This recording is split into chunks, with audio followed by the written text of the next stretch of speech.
Will there ever be an end to illegal Israeli settlements? While Israel's annihilation of Gaza continues, illegal settlers persevere with their ever more violent expansion in the West Bank. Overshadowed by atrocities in Gaza, will settler occupation be allowed to further erode what little is left of Palestine, as well as any chance for peace? I'm Andrea Sankey, and today's newsmaker is Israel's illegal settlers.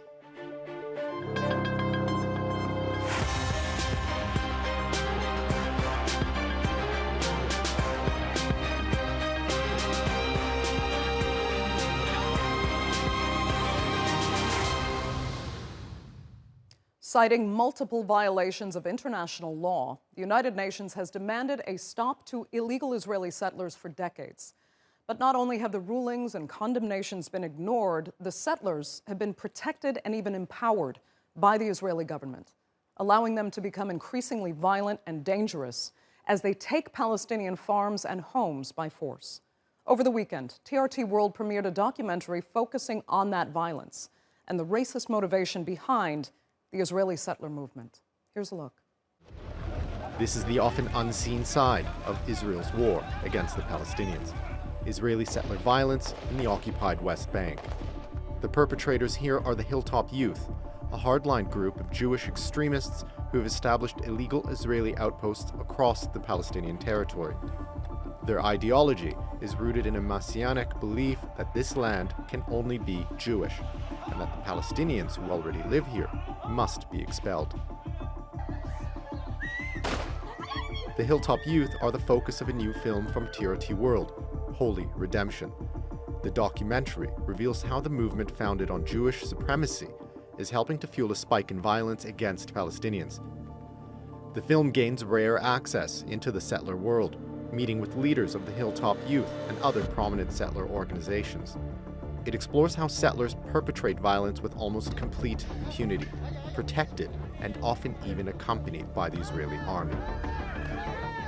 Since October 7th, more than 600 Palestinians have been killed in the occupied West Bank, according to the United Nations. At least 120 of those deaths are a result of settler attacks, with the others killed by the Israeli army. Israeli police data shows less than 4% of criminal cases related to settler violence lead to charges being filed.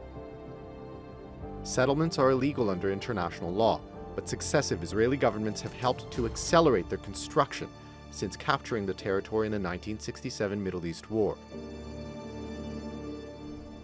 The number of settlers now reaches nearly 700,000 people among a population of 2.7 million Palestinians. Holy Redemption reveals the outsized role settler movements have played in that expansion and the increasing shift to violence to achieve their goals. The film reveals a settler movement emboldened by its achievements in the West Bank, with plans to replicate those successes in Gaza. What can be done to stop the spread of Israeli settlements and to protect Palestinians from an increasingly violent settler movement?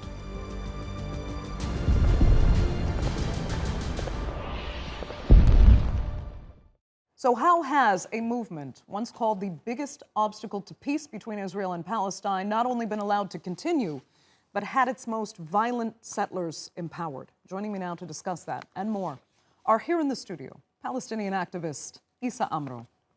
Medea Benjamin is also an activist and co-founder of Code Pink, and from Occupied East Jerusalem, director of the Israeli Committee Against House Demolitions, Jeff Halper.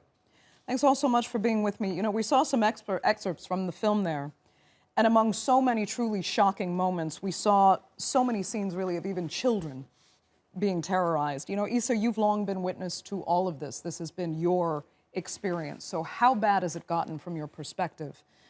And how much worse can it actually get? Unfortunately, the situation in the ground is getting much worse by time. The Israeli settler, not violence, terror, is growing. They are supported now by the Israeli government. They have ministers supporting them, covering their crimes. They get money from many pro-Israel groups from outside. The international media is not highlighting their terror. Inside Israel, parliament members in the Israeli Knesset, they support them. They even lead them to attack Palestinian towns, Palestinian villages, and Palestinian people. The Israeli media encourages them, and the Israeli government is funding them. So they are creating now a kind of militia, and they are copying of the Haganas and the Hirguns who were functioning in the 30s and early 40s. In the last 10 months, around 150,000 rifles were given to those settlers from their hero, Itamar Ben-Gvir, who is now the Israeli National Security Minister, and he gives order now to the Israeli police not to go after them. They were not going after them, but now they know that they have impunity, they have support, and they are growing, and their mentality and ideology is growing among even more settlers. They were, centered, in certain areas, but now it's much, much, much more. And really, I'm afraid of the future. Yeah. And we are the Palestinians. We are suffering from daily attacks, daily violence, and daily, restrictions on us because of the presence. And as we said, this is all being overshadowed by the atrocities, really, in Gaza. And you mentioned we saw the Hilltop Youth in the film. That was the most prominent feature. And Zvi Sukkot is also a member of parliament. He's a Hilltop Youth member. I need to ask Jeff, how typical are the Hilltop Youth of actual Israeli settlers? Have their numbers as well, or at least their supporters, also been growing since October 7th? Yeah, there's two kinds of settlers. One is the massive numbers of settlers that are in the West Bank that aren't political. They live in big cities. They have a political purpose. The cities, control key spots of the West Bank and allow the systematic expansion of the Israeli apartheid regime, but they themselves are not involved. They're normal people and living in cities like Ma'ale Adumim, the Beitar Illit, Ariel, and so on. The Hilltop Youth are in the more rural areas. They're sort of the spearhead or the cutting edge of this violent, what Issa says, terror campaign to ethnically cleanse the rest of the West Bank. So they're the ones that are really pushing the borders. And I just want to expand in terms of what Issa said. It's not only a terror campaign, it's a campaign. It's a political campaign that isn't just random. The idea of settler violence sounds random. These crazy kids go out and attack Palestinian towns. But this is, as Issa says, it's orchestrated by the Israeli government, and it's very systematic, and it has strategic ends. And the strategic ends are to complete the ethnic cleansing of the West Bank, that was begun a long time ago. The other person that Issa didn't mention, besides Ben-Gvir, who heads the police, is Bezalel Smotrich, who is another violent Hilltop Youth terrorist leader, who is not only the Minister of Finance in Israel, but he is the head of the civil administration, which is the government. So while Ben-Gvir is dealing with the police, Smotrich deals with land expropriation, settlement expansion, and the demolition of Palestinian homes. So together they have both ends. They have the governance and they have the terror campaign. And then the army comes in as well. A lot of these Hilltop Youths that you see are younger Hilltop Youth that are sent out, again, in a systematic way to attack strategic Palestinian sites in order to drive the people out. But Jeff... But the older Hilltop Youth, just one more sentence, have been drafted into a special unit of the army that's called Desert Frontier. And so in army uniforms with guns, they're the official face of this terror campaign. Right. Jeff, quickly, yes, you're describing how much the government infrastructure is truly behind the settler movement. And there is an end game in sight with the government and these settlers. But as an Israeli, I speak to most Israelis that I know, both that are politically connected and not. They do not like the settlers. So what's, if you can describe kind of the proportion of support among Israelis themselves for these extremists? What's there, and why are they disproportionately allowed to hold so much power? I don't think Israelis especially like what's going on. They like to think of themselves as normal, even liberal European. That's the Israeli point of view. But don't forget what's called the conflict. which isn't really a conflict, it's really a systematic colonial expansion over all of historic Palestine, has been reduced for Israelis to security. It's all security and terrorism. And so, in a way, okay, we're fighting Palestinian terrorism and the army, it's good to do that. Okay, so we have what Israelis see as a small, marginal bunch of these crazy kids going around. And yes, the army should deal with them, but they don't see it as a part of a wider campaign they don't see the settlement project itself in its political terms. So it's reduced to security, a criminal kind of a thing. These are like a gang, an urban gang that has to be kind of controlled, and they shouldn't be doing this, but they don't represent the larger settler population or the wider Israeli population. Okay. And we know they're already actually, as we saw in the film, they're preparing now to take Gaza, take it back in part, if not entirely. In 2005, Ariel Sharon took them out of Gush Katif, which is a particularly special area for them now that they seem very determined to take back. Medea, the issue now is Israel, as it's widely seen, can't do anything without U.S. support.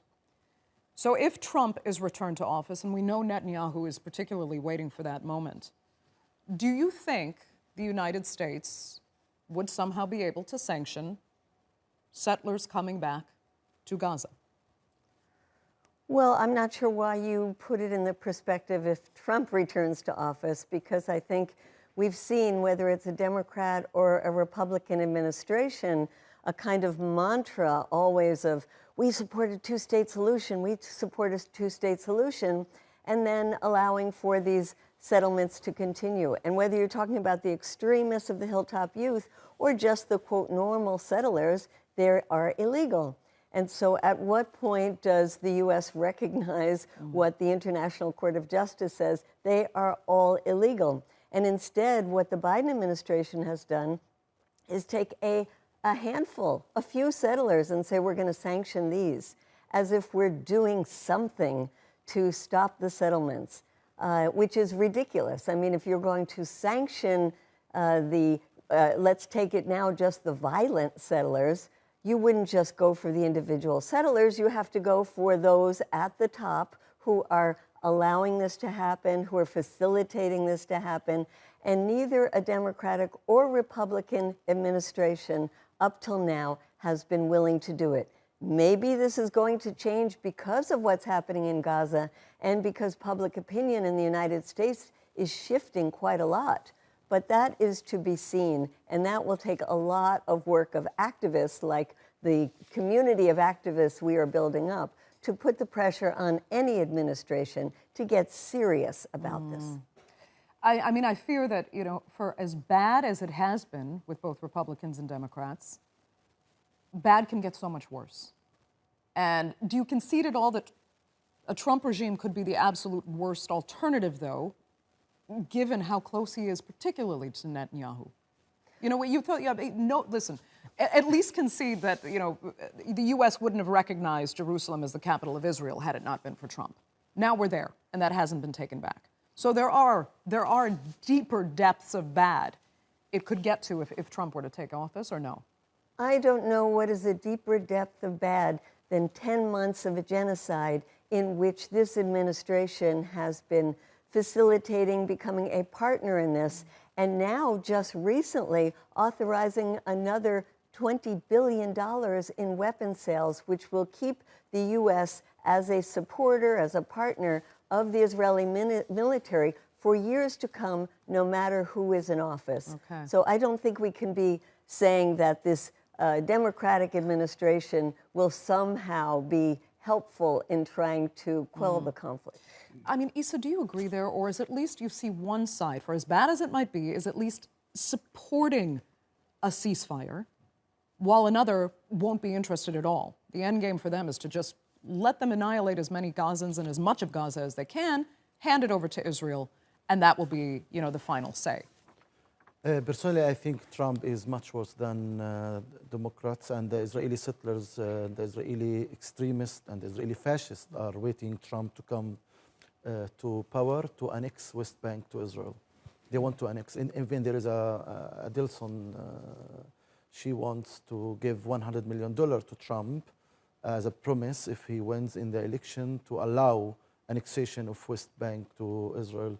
As a Palestinian living in the field, I see the difference between a Democrat government or Republican. But I was really, seeing Biden himself was supporting blindly the Israeli occupation, the Israeli fascists, without doing any concrete actions to stop them. We are sure that the United States can make huge difference if they want with concrete actions, sanction on Israeli settlement leaders, settlement organizations, Israeli politicians who are supporting those terrorist groups on the ground, and even Israeli media, which is really sometimes giving them the space to incite against Palestinians. Even the social media is allowing them to incite against the Palestinians from time to time and suppressing the Palestinian voices and the Palestinian narrative. I see that on the ground, the situation is getting much worse for the Palestinians.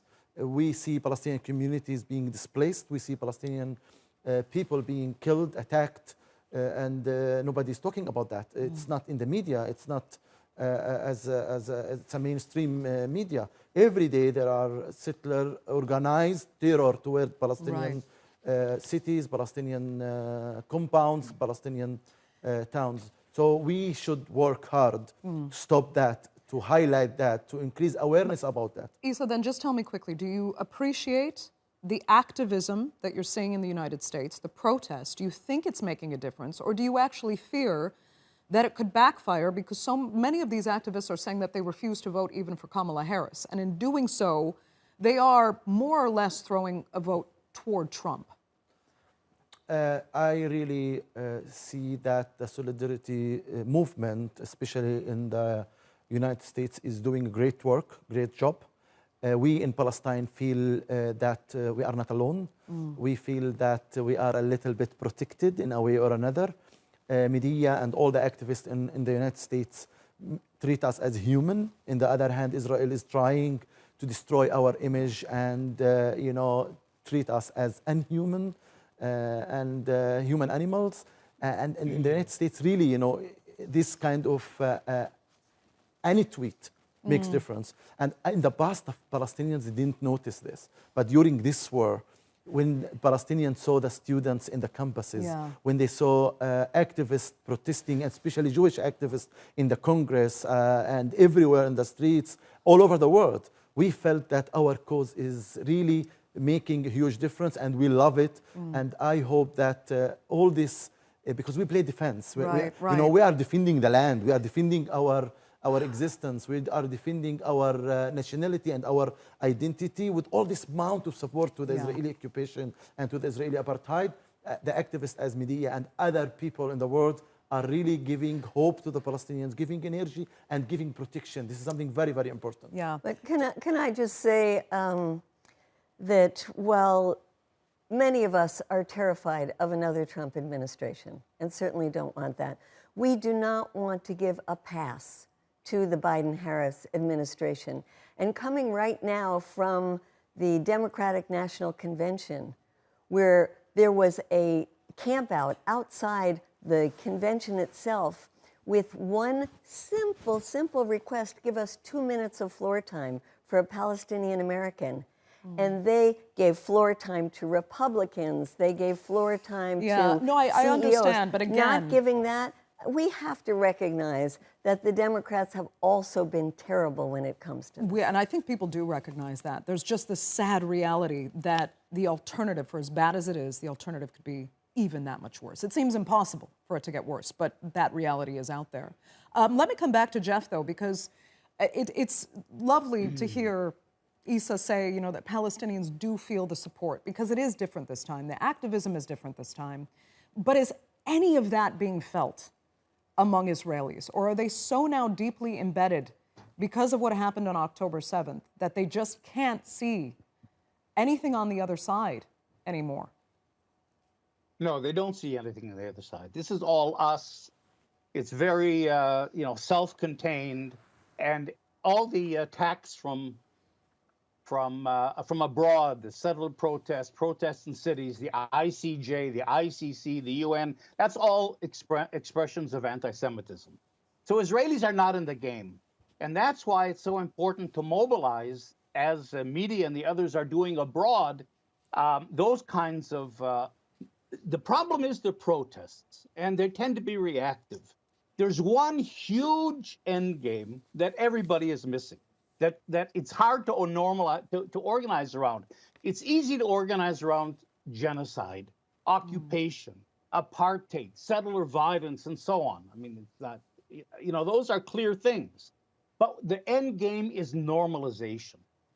And that's how settler colonialism wins, by normalizing itself. And it's very hard to organize millions of people around normalization, but this is Biden's and I think Trump's end game. I think it's bipartisan here. And this is where they're desperately trying to get back to the normalization process between Israel, Saudi Arabia, and the so-called pro-Western Arab world. In that way, of course, the United States can begin to withdraw and pivot to China. It leaves the Middle East in the hands of its surrogates, militarily speaking, Israel, so it's playing an important role. But normalization also means the Palestinians are erased. They're gone. Gaza is dramatic. It's genocidal. The West Bank is more important politically. What's happening, the ethnic cleansing, and why there's a spike in settler violence in this campaign of displacement against the Palestinians now is because we're right at the cusp of normalization. As soon as the fighting dies down in Gaza, Biden has said we're going back to the normalization process. That then legitimizes the Israeli settler regime on 85% of historic Palestine. It locks the Palestinians into a Bantustan on maybe 15% of their country. And that's normalized with the Arab world and beyond, with the whole international community led by the United States. You know, Jeff, this is the end game we have to fight about. We have to try to translate our protests and our rage into political campaigns that are really dealing with the end game that we're facing at any minute in this region of the world. You say 85%, 85% that occupation. And yet these settlers say they have been told by God that they haven't done enough to redeem the land of Israel so far. So my gosh, how far can it really go? And could the end game then be that will actually bring about the demise of the state of Israel as they see it? Because this has to backfire at some point, does it not? You would hope so.